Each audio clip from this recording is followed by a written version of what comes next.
小象艾拉學會同理心。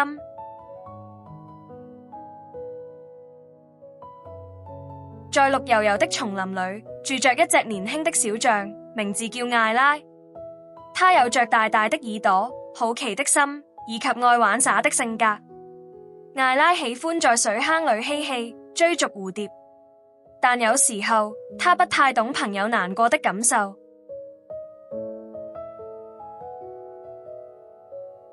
一天早晨，艾拉高興地吹着象鼻叫醒了周圍的動物們。大家早安，他喊道。但並不是每個動物都像他一樣開心。鸚鵡派瑞悄悄地低着頭，看起來很沮喪。派瑞怎麼了？艾拉想，但他很快又跑去玩耍了。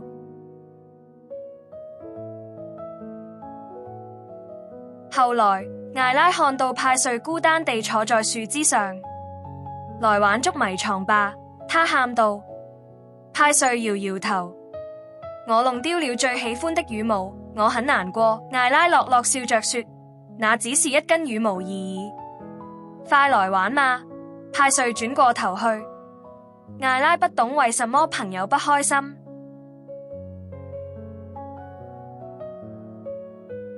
當艾拉跑到水塘時，他看到豹子露娜在一旁一瘸一拐地走。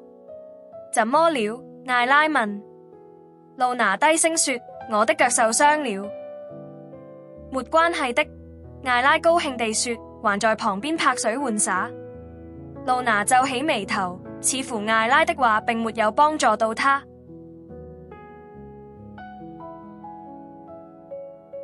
晚上，艾拉的媽媽注意到她很安靜。艾拉，寶貝，發生什麼事了嗎？媽媽輕聲問。艾拉嘆了口氣。今天朋友們都很難過，可是我不懂為什麼他們笑不起來，即使我試着逗他們開心。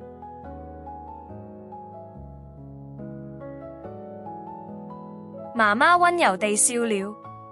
有時候，艾拉，當有人難過或受傷，他們不需要馬上被逗開心，他們需要有人傾聽，理解他們的感受。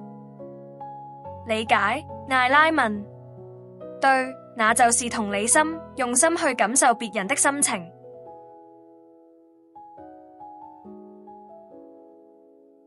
艾拉瞪大了眼睛，用心感受別人的心情，我該怎麼做呢？媽媽笑了，你仔細聆聽，看他們的表情，想象自己是他們。如果你關心別人的感受，那就是同理心了。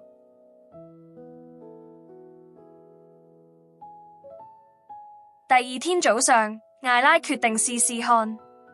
她看到小猴子提可獨自坐着。平時提可是個愛笑的小家伙，可今天他低着頭。艾拉悄悄走過去，說：嘿，提可，你看起來很難過，怎麼了？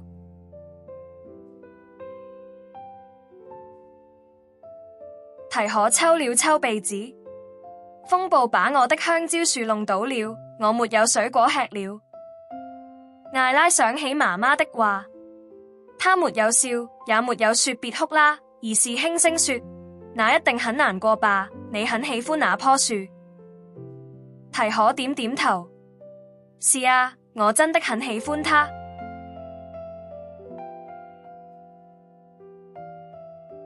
艾拉想了一個辦法。我們一起去找一棵新的香蕉樹吧。提可眼睛亮了起來。真的嗎？當然，艾拉說，朋友就要互相幫助。他們一起找到另一棵滿是熟香蕉的樹。提可再次微笑，艾拉的心裏暖洋洋的。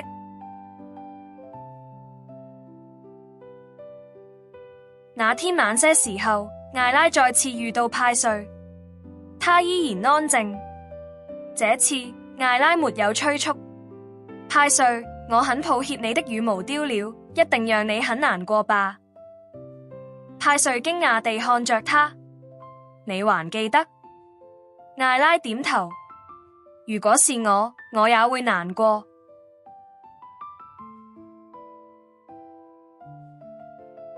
派瑞笑了，謝謝你，艾拉，你理解我。艾拉咧嘴笑，這就是朋友應該做的。派瑞快樂地拍動翅膀，雖然羽毛沒了，但心情變輕了，因為有人關心他。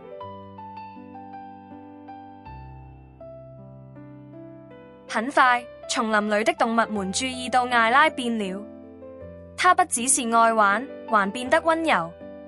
他會傾聽，也會關心，大家都喜歡跟他在一起，因為他讓人感到被理解。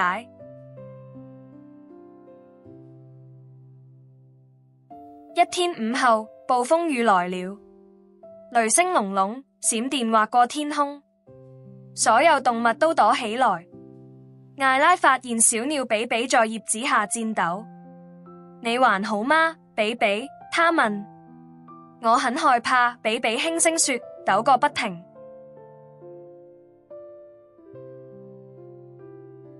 艾拉用象鼻輕輕護住比比，害怕沒關係的，暴風雨會很大聲，但很快就會過去。比比靠近他，感到安全。艾拉微笑。他不只是說說而已，他真的感受到了比比的心情。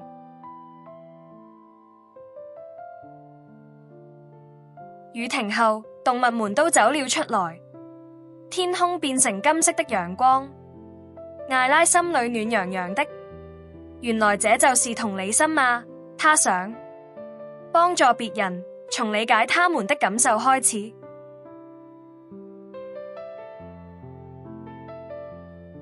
隔天，叢林的河水很淺，魚兒在淺水裡掙扎。艾拉看到他們在喘氣，他本可以去玩，但他想，他們一定很害怕。他喊道：大家一起來幫助魚兒吧！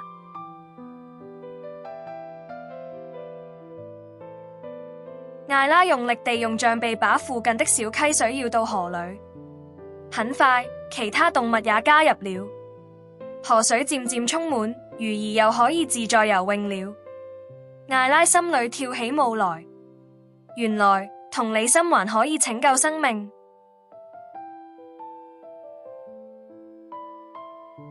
那天傍晚，動物們聚集起來感謝艾拉。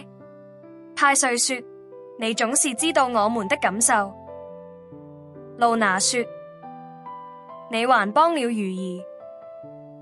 艾拉臉紅了。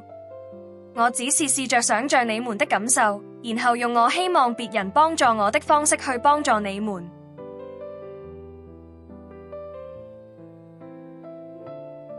媽媽像該傲地笑了。你成長了，親愛的艾拉。同理心是最珍貴的禮物。當你感受別人的心情，你會為世界帶來溫暖。艾拉蹭了蹭媽媽，我喜歡這份禮物。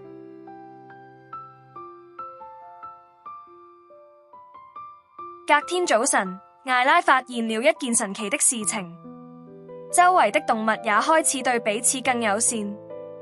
派瑞分享水果給提可，露娜幫助比比築巢。哇！艾拉心想，同理心就像陽光，會傳染。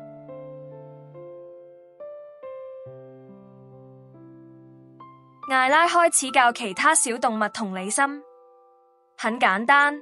她說：當有人難過，不要只說振作點，要傾聽，想想他們的心情，然後用溫柔的方式幫助他們。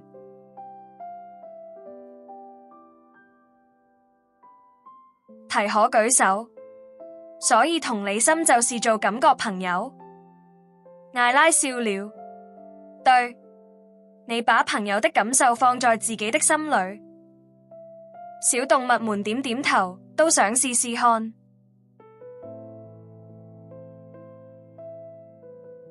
一天晚上，艾拉不小心絆到樹根，膝蓋擦傷了。她輕輕吹着鼻子，很快，派瑞、提可和露娜都跑過來。你還好嗎？他們擔心地問。艾拉含着眼淚微笑，我沒事，謝謝你們關心。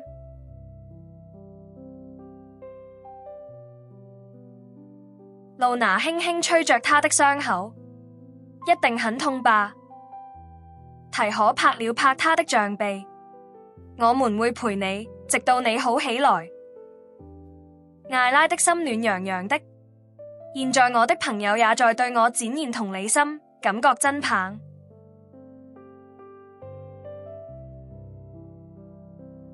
隔天早晨，艾拉醒來充滿感恩，她明白同理心不只是幫助別人，而是連接彼此的心。當大家互相理解，整個叢林都變得更友善、更快樂。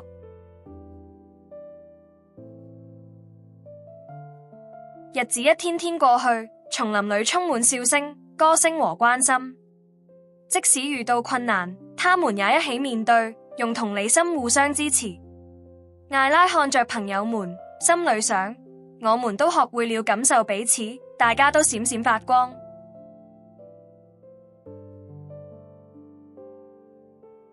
一天晚上，艾拉仰望閃爍的星星，她輕聲說：謝謝你，媽媽，教我同理心，它讓生活更美好。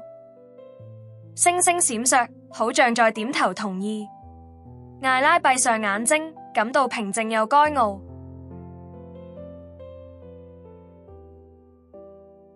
從那天起，艾拉被大家稱為同理心小象艾拉。每當叢林裡有人難過，她總會在身邊傾聽、關心、理解。